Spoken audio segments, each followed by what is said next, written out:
Good morning, everyone. How are you all? Hope you all are fine at your place and are studying properly. Today, in this video of class 6th biology, we will be starting a new chapter, and the chapter is living organism and their surrounding. यानी जो भी जीव जंतु हैं और वो अपने वातावरण के साथ, अपने आसपास के जगह के साथ में कैसे इंटरैक्ट करते हैं, कैसे साथ में रहते हैं, इसके बारे में आज हम पढ़ेंगे इस चैप्टर में. Clear? So let's start with this chapter. Living things, that is organisms, live everywhere on this earth. They live deep inside the ocean where no light reaches and it is totally dark.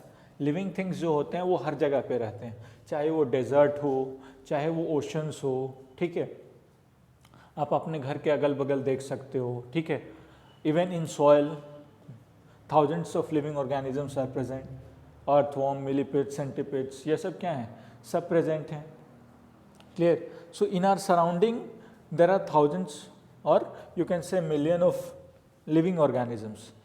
कुछ desert में हैं, कुछ water bodies में हैं, कुछ soil में हैं, कुछ on the surface of the lands they are living, like cow, goat, buffalo, ठीक है, शिप.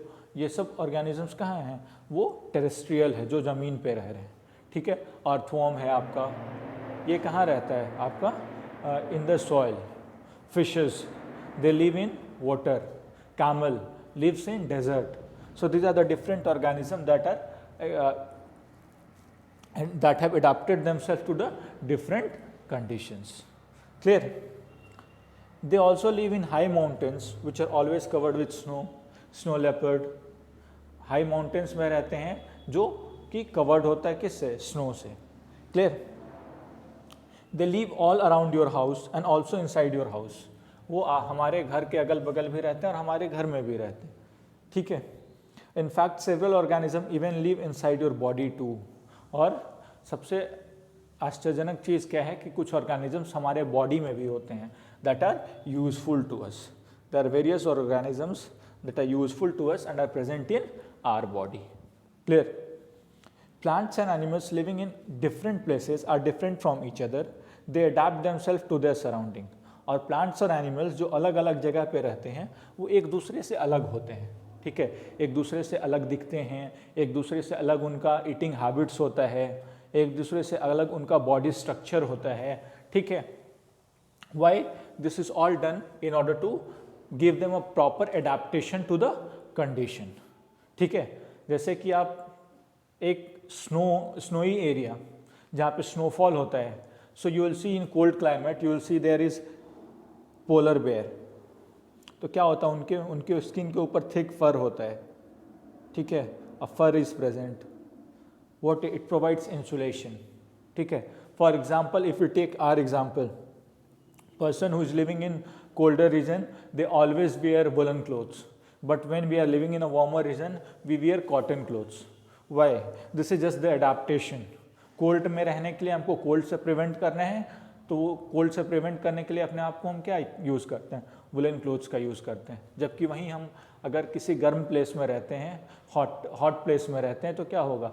हम लोगों को बॉडी को कूल करके रखना है. For that we need cotton clothes. Clear? Next, living things do not live in isolation.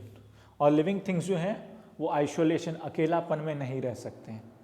एक दूसरे को एक दूसरे का ज़रूरत होता है, एक दूसरे के बिना हम नहीं रह सकते हैं. All organisms, both plants and animals, need food and other materials from their surrounding to survive. सारा ऑर्गेनिज्म, चाहे वो प्लांट हो या एनिमल्स हो, वो सराउंडिंग से उनको अपने डिमांड्स को, अपने नीड्स को पूरा करना पड़ता है. And for fulfilling those needs and demands there is interaction between the several organisms. Clear? Air, water and soil form an essential part of our surrounding. Air, water और soil हमारे surrounding का एक essential part बनाता है, एक बहुत ही महत्वपूर्ण हिस्सा है. The life of an organism is thus affected by the living and non-living things around it. इसका मतलब क्या है कि जो organism है उसका जीवन living और non-living things जो उस इलाके में रहते हैं उन दोनों पे डिपेंडेंट होता है, ठीक है. नॉन लिविंग में क्या हुआ? टेम्परेचर, प्रेशर, वाटर, ये सब चीज़ हमारे लाइफस्टाइल को डिफाइन करते हैं. लिविंग में क्या हुआ आपका, आपके अगल बगल में कैसे एनिमल्स हैं, कैसा प्लांट का स्ट्रक्चर है, all this things also help us to determine the way how will be living. ठीक है, everything surrounding and affecting organism is known as environment. और हर एक वो चीज़ जो ऑर्गेनिज्म को सराउंड करे और उसके जीवन को अफेक्ट करे, उसे हम क्या बोलते हैं, उसे हम इन्वायरमेंट बोलते हैं, वातावरण बोलते हैं। ठीक है, everything surrounding and affecting an organism is known as environment. हर एक वो चीज़ जो ऑर्गेनिज्म को सराउंड करे, उसके चारों तरफ में हो और उसके जीवन को अफेक्ट करे, उसे हम क्या बोलते हैं, उसे हम इन्वायरमेंट बोलते हैं। And the study of relationship between living thing and their environment is called ecology. और लिविंग थिंग और इन्वायरमेंट के बीच के जो रिलेशनशिप है, इसे हम क्या बोलते हैं, we call this as ecology. Clear? Living thing और इन्वायरमेंट के बीच का जो रिलेशनशिप है, उस रिलेशनशिप को हम क्या बोलते हैं, we call that as ecology. Clear? Our environment is made up of living and non living components. और हमारा जो इन्वायरमेंट है ये दो टाइप्स ऑफ कॉम्पोनेंट से बना हुआ है। पहला है आपका लिविंग और दूसरा है नॉन लिविंग। ठीक है, all of them interact with each other. और ये जो लिविंग और नॉन लिविंग थिंग्स हैं, या लिविंग या नॉन लिविंग कॉम्पोनेंट जो है आपका, ठीक है, ये एक दूसरे के साथ इंटरैक्ट करते हैं। मतलब एक दूसरे से साथ इनका एक दूसरे पे डिपेंडेंसी होता है, एक दूसरे पे डिपेंडेंट होते हैं। द लिविंग और biotic component includes all living organism. और लिविंग या बायोटिक कॉम्पोनेंट क्या इंक्लूड करता है, सारा का सारा लिविंग ऑर्गेनिज्म इंक्लूड करता है। जितने भी जिंदा चीज़ होते हैं वो किस में आते हैं, बायोटिक या फिर लिविंग कॉम्पोनेंट में।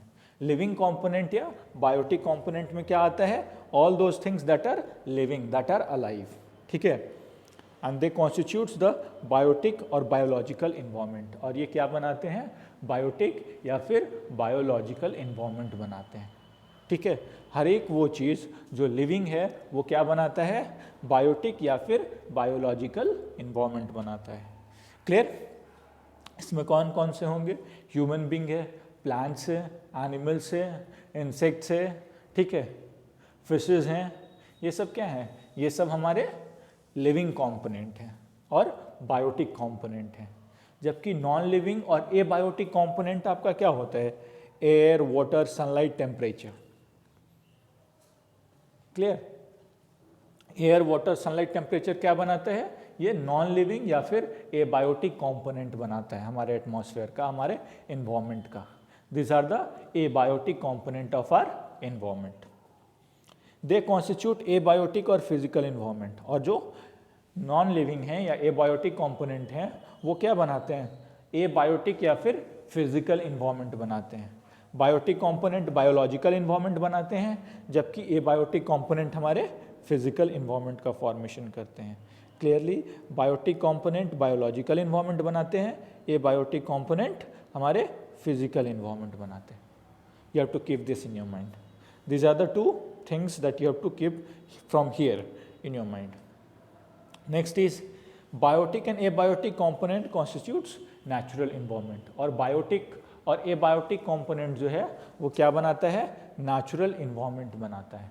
तो environment आपके दो तरह के होते हैं, पहला है आपका natural and second is man-made और artificial और human-made environment। ठीक है, urban towns या cities जो हैं what are they? They are the human made environment that is mainly made by human being. Clear? But all those things that are prepared by nature, it includes the natural environment, or it is a part of a natural environment. Clear? So these biotic and abiotic component which together comes up, they makes up what? They makes up natural environment. वो क्या बनाते हैं, natural environment बनाते हैं। और environment का दूसरा और part क्या है, दूसरा part है आपका man made environment और आर्टिफिशियल इन्वायरमेंट और ह्यूमन मेड इन्वायरमेंट। ठीक है, और कंपोनेंट्स दो हैं, कौन कौन से दो कंपोनेंट्स हैं, बायोटिक कंपोनेंट और abiotic component. This are the two components of environment. और दो टाइप्स ऑफ इन्वायरमेंट क्या क्या है, नेचुरल इन्वायरमेंट और man made environment. Clear? Next is human beings are also a part of the environment, we can change the environment to suit our needs. और human being क्या है, ये भी environment के एक पार्ट हैं और हम इन्वायरमेंट को अपने ज़रूरत के अनुसार चेंज करते हैं। ठीक है, today we do not live in a natural environment such as forest, और आज ऐसा समय आ गया है कि हम नेचुरल इन्वायरमेंट लाइक फॉरेस्ट में नहीं रहते हैं. Forest has is decreasing day by day and we are living in a place which is full of buildings and structures. Clear? The cities or villages we live in is a human made environment. और city या village जो है जहाँ हम रहते हैं वो क्या है, एक human made environment है. Clear? If we study the environment in different areas such as desert, hilly or coastal areas, you will find that environment is different but the basic components are same. लेकिन अगर हम अलग अलग तरह के environment को पढ़ें तो क्या पता चलता है कि environment तो अलग अलग है पर जो बेसिक कंपोनेंट्स हैं जैसे बायोटिक और एबायोटिक कंपोनेंट्स वो हर तरह के इन्वायरमेंट में सेम होते हैं. अगर हम डेजर्ट एरिया के बारे में बात करें तो डेजर्ट में भी आपका वाटर प्रेजेंट होता है, दो it is present in less quantity. ठीक है, वहाँ पे भी वाटर प्रेजेंट होता है. डेजर्ट में भी टेम्परेचर होता है, डेजर्ट में भी ऑर्गेनिजम्स होते हैं. हमारे जैसे एरिया प्लेन्स के बारे में, प्लेट्यू के बारे में बात करें तो वहाँ भी टेम्परेचर होता है, वहाँ भी एयर होता है, वहाँ भी वाटर होता है. तो component are same although environment is different. Environment अलग अलग होता है, नेचुरल और मैनमेड होता है, पर जो कंपोनेंट्स हैं बायोटिक और एबायोटिक वो दोनों में सेम होते हैं, उनका डिफरेंस नहीं आता है. You have to keep this in mind कि इन्वायरमेंट तो अलग अलग होता है पर इन्वायरमेंट के कंपोनेंट्स अलग नहीं होते हैं, वो दोनों टाइप्स ऑफ इन्वायरमेंट में सेम होते हैं. Clear? That's all for today in this video. Thank you everyone.